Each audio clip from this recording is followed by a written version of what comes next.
Ngalakin Khadijan Nyunga Boja. Hi everyone, my name's Guy Curtis and this is my re-recording of my keynote presentation for the European Network of Academic Integrity Conference 2021. My presentation title, Evolving an Understanding of Academic Integrity, is really about my personal journey of coming from a point of ignorance about academic integrity when I was a student myself to being someone who regularly conducts research in academic integrity and how I've come to that point, some of the things along the way that have influenced my understanding of academic integrity, and some of the personal stories around how I came to undertake some of the research that I've undertaken. Before I begin, I want to acknowledge that I'm speaking to you from and as a representative of the University of Western Australia. We acknowledge that our campus is situated on the lands of the Whadjuk people of the Noongar Nation, and that remains their spiritual and ancestral home. And we pay our respects to their elders past, present and emerging. My presentation, I'm going to begin with a timeline to give you an understanding of where I've been and when, leading to talking about my first research in academic integrity and how I put some lessons from that into practice, and then further research that I've engaged in academic integrity and some of the circumstances that have inspired me to think about that. Then I'll tell you about a little bit about the Tertiary Education Quality Standards Agency, or TEQSA, project that I was involved in the past couple of years, and what I'm currently working on in academic integrity research. So starting back in 1993, I was a first year undergraduate student at Murdoch University here in Perth, Australia, where I enrolled in my degree in psychology. And as a new student, I didn't know anything about referencing. It wasn't something that we were taught in school. So putting a name and date and quotation marks and things like that on material that we got from other sources was something that I had to learn entirely from my first year. And I was taught a couple of different styles of referencing, Harvard and APA, and I had to figure out which was which and how they were different and how to use them. And one of the things I often think about when I'm thinking about teaching students about academic integrity is that very often it's a new thing to them to do something like referencing, and how we might teach them well to do that and what they can reasonably be expected to understand at various levels. In about 1997, I read a book that I'm going to tell you about on the next slide, which gave me some interesting insights. In 1998, I commenced my PhD at the University of Western Australia, and I started having my first experiences of being a tutor or teaching assistant, depending on the language you use. There I first encountered cases of plagiarism and academic integrity breaches, which I found interesting at the time. When I completed my PhD in 2002, I got my first full-time academic job at the University of Western Sydney, where I was for 7 years. And in that time, I started doing both academic integrity research and trying to improve academic integrity education. In 2010, I moved back to Western Australia to Murdoch University, this time as a staff member rather than as a student. And around the same time, or just after, I completed a graduate certificate in higher education teaching, which included a Scholarship of Learning and Teaching unit, which was particularly formative for me in teaching me about how to do educational research better than I had been. And certainly my contributions to academic integrity research have been much more frequent since having done that. In 2019, I moved to the University of Western Australia as an academic, and that was the year also that the Academic Integrity Project for TEQSA with Tracy Brettag was something that I was involved in. So this is sort of my journey, but I'm going to start really more around 2004 with my first academic integrity research. But before I get there, exam scams. Exam scams is a book written by, I think, a mathematician from an Australian university in Sydney, and it was basically a collection of stories of cheating that students had engaged in different countries and in different ways. I heard about this book on the radio and thought it was interesting, so I went out and bought it and read it. And this was about 1997. So the book was published in 1996. And what I noticed with this was that the university's exam practices, where I was a student at the time, actually changed in a way that coordinated with this book having been out and starting to become public knowledge. So within the book, there are stories about how students had snuck notes into exams in hats or in drink bottles. And the university where I was studying at the time banned hats from exams. They banned non see-through water bottles. And what that sort of demonstrated to me was that when people are finding new information, universities put these things into practice, and that's quite interesting. So in 2004, I was approached by a student, Amanda Maxwell, to supervise her research in her Masters of Educational and Developmental Psychology. Amanda had been an English language teacher in China, and she was interested in differences between the learning approaches of Asian and non-Asian students. There was, at the time, and still exists, theory that says that Asian methods of educational instruction encouraged copy and paste and verbatim copying, and plagiarism wasn't considered as serious in Confucian-based Asian cultures as in Western cultures. So Amanda undertook this study looking at the incidence, understanding and perceived seriousness of 7 types of plagiarism, comparing local Australian students with Asian international students. And we predicted, based on the theories, that Asian students would plagiarise more, think that plagiarism was less serious, and be less likely to understand that various activities constituted plagiarism. The types of plagiarism we measured were published in a paper by Walker, who defined 7 different forms of plagiarism. The first couple I need to point out, starting with illicit paraphrasing, the second one, paraphrased material without inline acknowledgement of source. So essentially, you've got ideas or information from somewhere and you don't put a name and date citation on it. Sham paraphrasing is where people copy something verbatim, so they should be representing that as a quote if referencing correctly, but instead they reference it as though it's paraphrased, so maybe putting a name and date on a quote but not quotation marks or a page number. Ghostwriting is having something written by a third party. We would now define as contract cheating. What we did in this study was we gave students scenarios that represented the forms of plagiarism. So the first one that I've got here is an example of sham paraphrasing. Someone copies a sentence directly from a journal article into their assignment. The student writes the name of the author and date in brackets, but does not include quotation marks or a page number. So they're representing a quote as if it was paraphrased. We then ask students whether they consider this to be plagiarism, whether they think it's serious, and how often they've ever done a similar thing. So instead of saying to students, have you ever plagiarized? And students maybe saying that they hadn't because they didn't know that they had, we were giving them an example behavior and saying, have you ever done something like this? Okay, so what we found was that there weren't particularly strong cultural differences, and in fact there weren't statistically significant cultural differences between Asian international students and Australian students on the 7 different forms of plagiarism or cheating. What we also noticed was that more than half of students, in fact nearly 2/3 of students, engaged in sham paraphrasing and illicit paraphrasing, which was interesting and concerning. Next, looking at understanding of these things, sham paraphrasing was only understood as a problem by under 1/3 of students.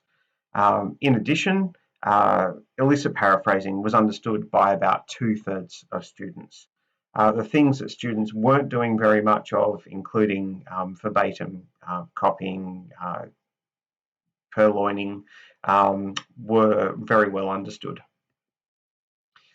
Also, sham paraphrasing wasn't considered to be very serious. Neither was illicit paraphrasing, as compared with some of the other forms of plagiarism. One thing that's consistently low, both not done very much and not understood very well and not considered very serious, was recycling. Recycling is where students submit the same work or assignment in multiple classes for credit, and why that seems to be low frequency, even though it wasn't well understood, is because it's not often that students get an assignment that's equally similar that they can submit the same thing twice. Nonetheless, there was a really clear lesson here for me, which was that the things that students didn't understand very well, or the things that students didn't consider to be very serious, were the things that they were more likely to do. And so, as a concerned educator, what I was then thinking about immediately was, well, how do we get students to better understand plagiarism? Can we give them more information? Can we teach them better than how they're being taught? And can we reinforce to students that these things are in fact serious and they should be treating them seriously? So with this newfound knowledge of there being students not doing the things that they didn't understand very well or didn't consider serious, I first started by creating some support resources for the students that I was teaching. In particular, I was coordinating first year psychology units of around 1,000 students.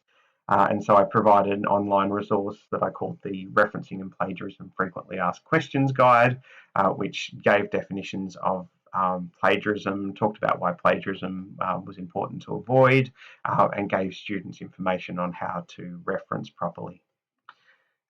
Through that period, I had a conversation in a hallway with a colleague, as you do, who suggested that we were not making very good use of competency-based or mastery-based assessment, where students engage in some kind of learning over and over again until they get it perfectly right. That we weren't doing very much of that within psychology. And I thought that kind of task would be a good thing to teach academic integrity and referencing skills. So this led to me over time trying out various forms of mastery tasks to teach academic integrity and referencing. In addition, in 2009, I had a student approach me for supervision in the Master of Educational and Developmental Psychology program, and having 5 years earlier conducted a study of plagiarism, I thought it was a good time to be conducting that study again to see if anything had changed. And so there was one new study that I undertook in about that time as well. The mastery tasks that we're using, I started in first year psychology classes with in-class activities that students were doing in their tutorial or lab classes, where they had a tutor instructing them. That was fairly inefficient. I then tried some online activities that students could take over and over again until they got them right in their third year classes, and in particular getting them to understand bits of referencing in third year that students I had seen in previous years were typically getting wrong.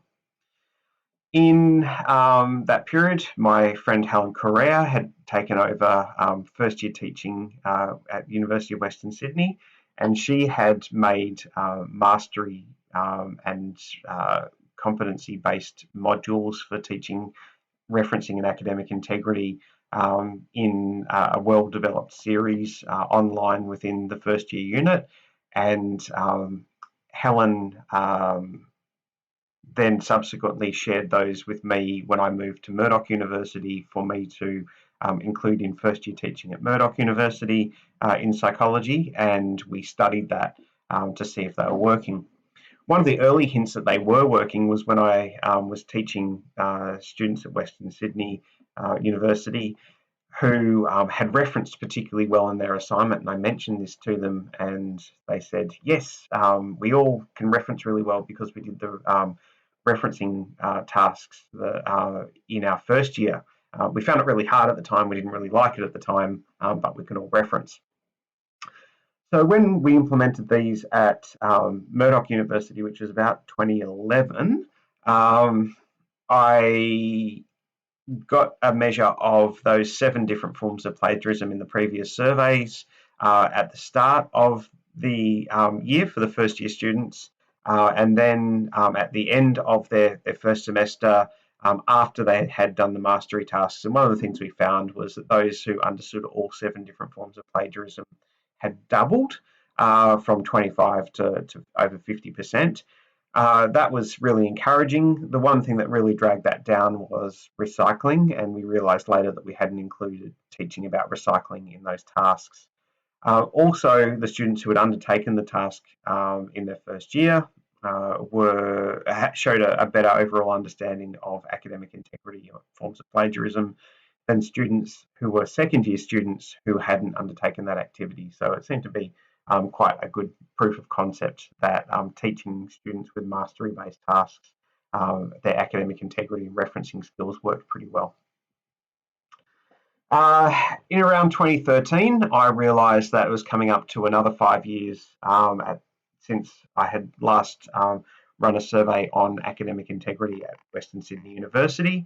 But by that time I was at Murdoch, and so I thought I should see if I could get a colleague to help me out to run it again at Western Sydney. So I got back in touch with Lucia Vardaniga, who had co-supervised Amanda Maxwell with me, and asked if she could potentially run the survey again in 2014. So that's what we did. At that point then we had 3 studies, each one 5 years apart, over in total a 10-year period. What we found when we started to look at the patterns emerging out of that data was a consistent downward trend in student engagement in plagiarism. So this is a percentage of students engaging in various forms of plagiarism at least once. And if we take any form of plagiarism at least once, the top line, it was 82% in 2004, 74% in 2009, and 64% in 2014. So that looked to be consistently going downwards, and that in itself was quite interesting. In around 2016 and 17, I had a chance reconnection with Clare, who's in the bottom right-hand corner of the screen. Jo and I had both been PhD students around about the same time in psychology at the University of Western Australia. Jo went on to specialise in criminology, and he had come to Murdoch University, where I was working at the time as a criminology academic. Jo had started to get interested in contract cheating, and so meeting up with him has led to some continuing interesting research.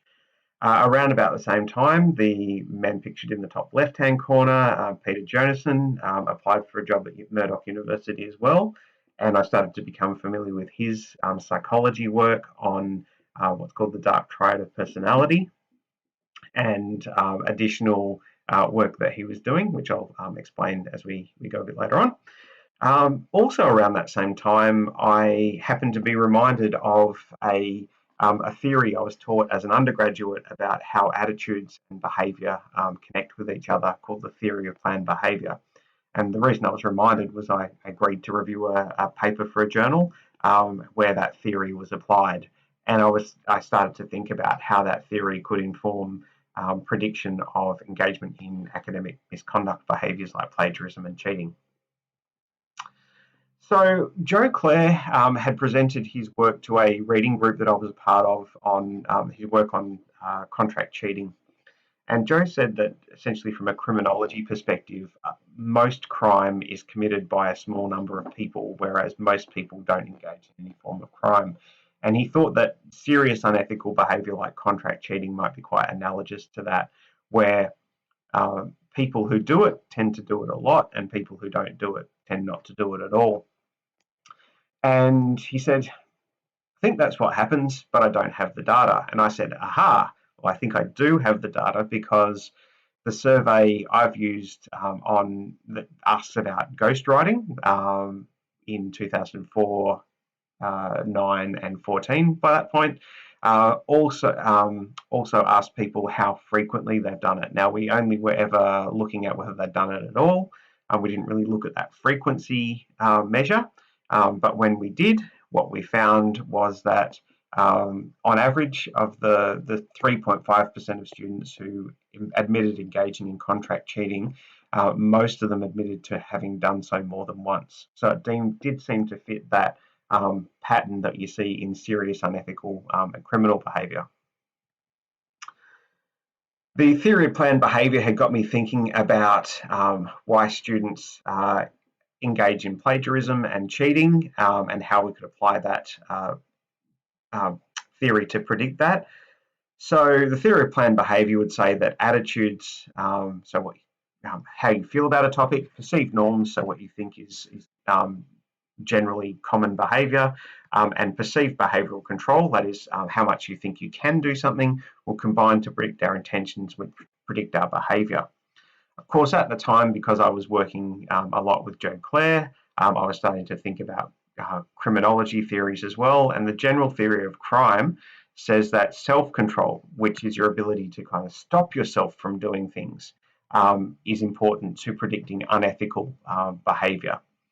So what I thought might be worth looking at is whether, instead of perceived behavioural control, you thought that you can do something, whether self-control, you thought that you can stop yourself from doing something, would fit within the theory of planned behaviour to predict engagement in plagiarism. So very simply, instead of subjective norms, attitudes, and perceived behavioural control predicting intentions to plagiarise and plagiarism behaviour, we swapped in self-control instead of perceived behavioural control for a first study, and found that indeed this provided a statistically good fitting model to predict plagiarism behaviour. That if we know what students perceive as normal behaviour, what their attitudes are, and the extent of their level of self-control, we can get a reasonably good prediction of their engagement in plagiarism behaviour.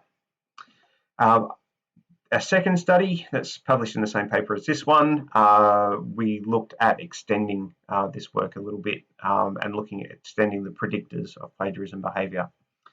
So self-control, as I said, is our ability to kind of stop ourselves from doing something, whereas perceived behavioural control is our perception that we can do something. Those are different things, so adding them together might give us more prediction of what people do. In addition, subjective norms, what we think is other people are doing, tends to break down into two different types as well. Descriptive norms, what we think is what people would normally do in a situation, and injunctive norms, which is what we think people should do in a situation. And I've been working on a bit of research where that distinction was made, so the Locke et al. Paper got cited here.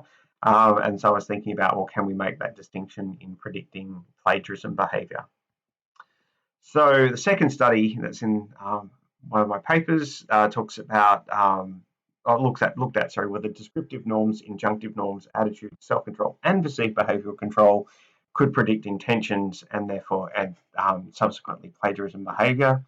What we found was that this was a reasonably good fitting model with or without direct relationships between self-control, perceived behavioural control, and plagiarism behaviour. But it wasn't a great statistically fitting model, and wanting to know how best we could apply information that we found here to potentially preventing plagiarism in the future, we wanted to look for a statistically best fitting model. And what we found in doing that was that, in particular, norms, descriptive and injunctive norms, predicted plagiarism directly, and injunctive norms in particular was quite strong. Now, what injunctive norms are, as I said, is what people think is the right thing to do, and that's sort of good news to think that those are a big predictor of plagiarism intentions and behaviour, because you can manipulate what students think is the right thing to do in a situation by what you tell them, how you educate them, what policies you put in place, and so on in relation to academic integrity. Around 2008, I started thinking again about the next 5-year study at Western Sydney University, and I also started thinking about, again, being in 4,000 kilometres away in Perth, how I was going to get that data collected and who I might work with at Western Sydney University. At that point, my friend Lucia Vardenega had retired from Western Sydney University, or University of Western Sydney, but my previous PhD student, Kel Tremaine, pictured here, had been working at Western Sydney University for a couple of years at that point and was getting accolades as a good teacher. And so I thought Kel might be interested in engaging in some of this academic integrity research. So I got in touch with him, and he was. As a consequence, we were able to get data in 2019, such that we now have data on understanding perceived seriousness and engagement in plagiarism at University of Western Sydney, which is now Western Sydney University, for 4 5-yearly studies over 15 years, so 2004, 9, 14 and 19. Now, the pattern we observed in those studies, I've been looking at in conjunction with the pattern observed in some other research that's looked at the similar or same measures of academic integrity, engagement by students, and academic misconduct by students, using this similar samples of students over time. And what we can see is that the trend appears, at least in about the last 25 years, to be downwards, which is good news. That downward trend seems to be associated with better academic integrity education and technological advances like text matching software. But of course, this is data through to 2019, and we don't know what effect the plagiarism, the COVID pandemic has had on plagiarism and cheating. And a lot of us suspect that coronavirus pandemic has not been good for academic integrity. Okay, now, having fairly consistently found that rates of engagement in contract cheating were low, or at least only around about 3% of students admitted to engaging in commercial contract cheating, we're wondering why it might be the case that students engage in commercial contract cheating. Obviously, finding a good sample of students when only a small number do it is very hard. If you wanted to find 30 students, if it's something that 3% of students admit to, then you'd need to survey 1,000 students. So that seemed very difficult. Having seen Peter Jonassen's work, he had given a presentation that I attended on why people in relationships don't break up, where lots of research had been on why people do break up. And so I thought it'd be interesting to flip this question around on contract cheating to why students don't cheat, because then we can look at get a lot more students who are actually fit in that basket of those who don't cheat. Jo, Clare and I were very lucky to be able to work with a student, Rundle, who was still supervising in her PhD at the time for her honours research. Kiata had studied a double degree or double major in psychology and criminology, so she was interested in the overlap between the two areas, and ended up being the perfect student to work on this question of why students do not engage in contract cheating. What we did for this survey was look at literature and focus groups and other things to come up with some reasons why students may not cheat, which included a lack of opportunity to cheat, fear of detection or punishment, motivation to learn, having good time management, considering it immoral, things like that. So we constructed a questionnaire to ask students about those things. We were also interested in whether different kinds of students had different reasons for not cheating. And again, thinking about Peter Jonassen's work on the dark triad of personality, the traits of Machiavellianism, narcissism, and psychopathy. These are traits that are associated with more tendency to selfish and immoral behaviour. We thought that students who are high on these traits wouldn't think that morals and norms were a reason to avoid contract cheating. In general, these students are more likely, or people with these traits are more likely to engage in immoral, non-normative behaviour. So we didn't think that they would be persuaded from not cheating by morals and norms. However, in particular, students high in Machiavellianism and narcissism want to give a good impression. So they wouldn't want to be caught doing the wrong thing, even if they're more likely to do the wrong thing. So we thought that students high in Machiavellianism and narcissism in particular would be worried about being caught and punished for engaging in contract cheating. So what we did in our study was we defined contract cheating and asked people if they'd ever done it. If they had not done it, they were directed to our questions for about their reasons for not cheating, and then they were given various psychological measures as well about self-control and the dark trait of personality and other things. What we found is that students typically indicated that the reasons they didn't cheat were because they were motivated to learn or because they thought it was immoral and not normative. Fear of punishment was not as big of an issue for why students didn't cheat, and lack of opportunity was not considered by students as a big reason for not cheating.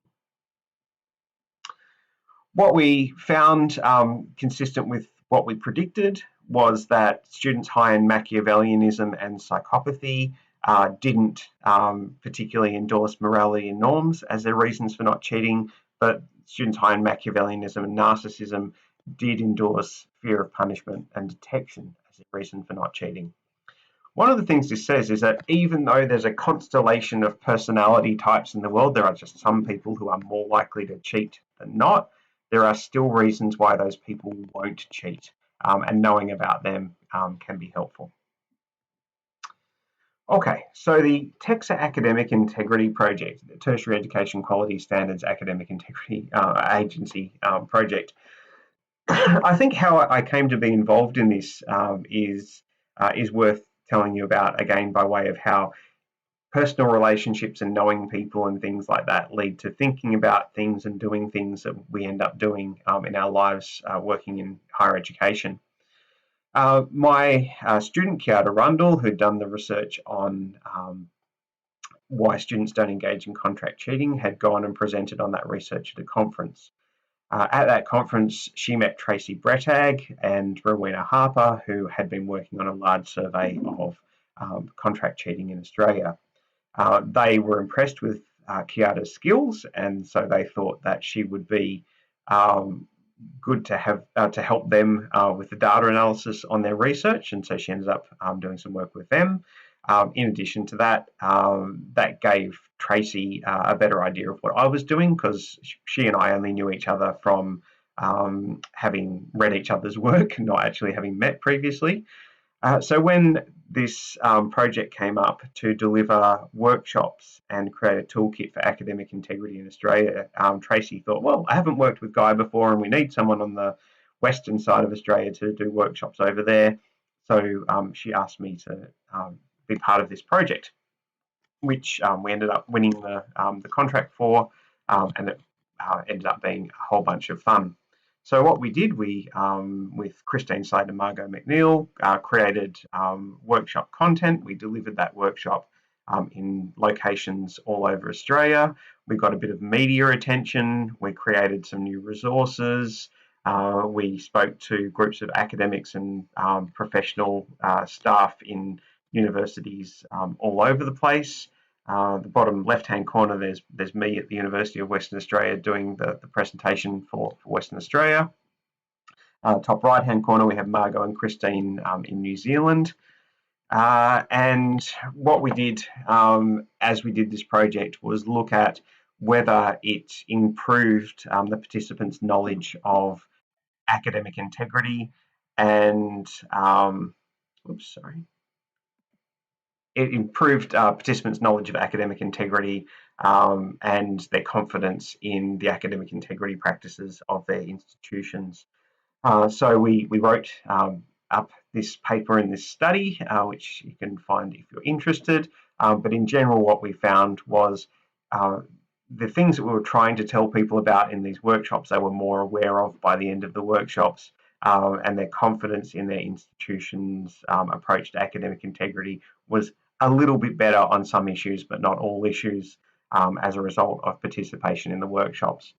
So this shows that even for staff who are interested in academic integrity, many of them were involved in academic integrity in their university, having experts deliver information to them can improve their understanding of relevant issues.